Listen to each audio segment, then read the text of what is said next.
Ce qui suit est une animation vidéo inspirée d'une vision reçue par William Booth, fondateur de l'Armée du Salut. J'eus une vision. Je voyais une mer sombre, houleuse. Dans cette mer, j'avais l'impression de voir une multitude de pauvres êtres humains ballottés par les vagues qui criaient, hurlaient, juraient, se débattaient et se noyaient.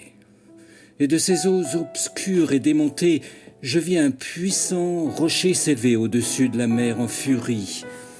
Et tout autour de la base du rocher, il y avait une vaste plateforme.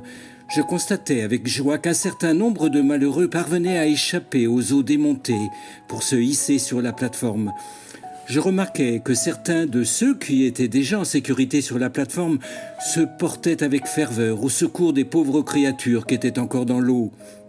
Mais quelque chose m'intrigua. Bien qu'ils aient tous été sauvés de l'océan, presque tous semblaient l'avoir oublié. En tout cas, ils n'étaient plus troublés par le souvenir de sa noirceur et du danger qu'il avait été.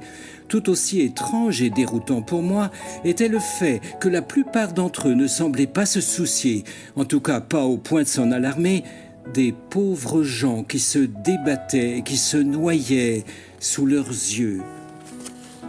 Mais c'est là que j'aperçus quelque chose de merveilleux. Je vis un grand être qui venait d'en haut. Je le vis sortir de son palais, traverser les nuages sombres et sauter dans la mer déchaînée au milieu des gens qui se noyaient.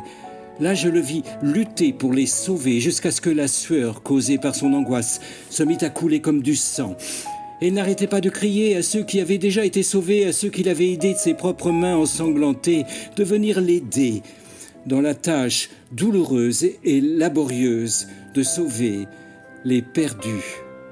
Mais le plus étrange, c'est que ceux qui l'appelaient sur la plateforme étaient tellement pris par leurs occupations professionnelles, leurs soucis d'argent, leurs plaisirs, leur famille, leur communauté, leur rassemblement, leur religion, les disputes qui vont avec, qu'ils ignoraient les supplications qui leur parvenaient de cet être merveilleux, lequel, par son esprit, était lui-même descendu dans la mer.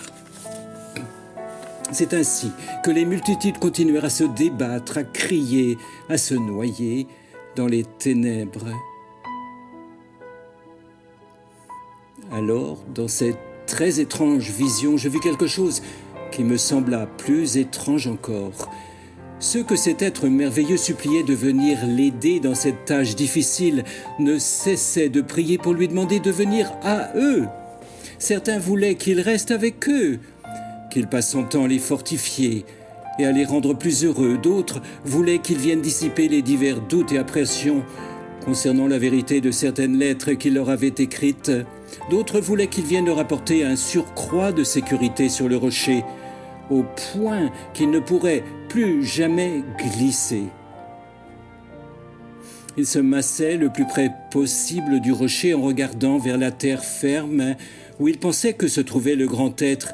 Il criait « Viens à nous, viens nous aider !»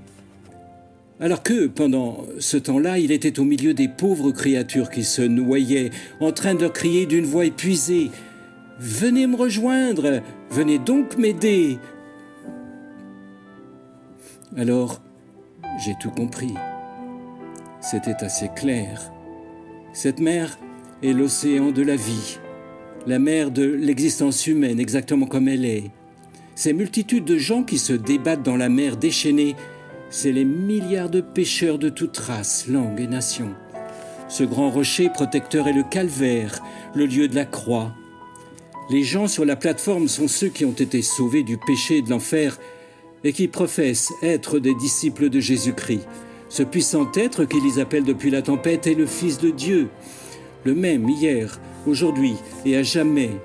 Il lutte encore pour sauver les multitudes qui nous entourent de cette terrible damnation à laquelle ils sont voués. Sa voix peut être entendue au-dessus de la musique, des machines et du brouhaha de la vie, appelant les sauvés à venir l'aider à sauver le monde. Mes amis en Christ, vous êtes sauvés des flots, vous êtes sur le roc. Jésus est dans les eaux ténébreuses et il vous appelle à venir l'aider. Irez-vous l'aider ?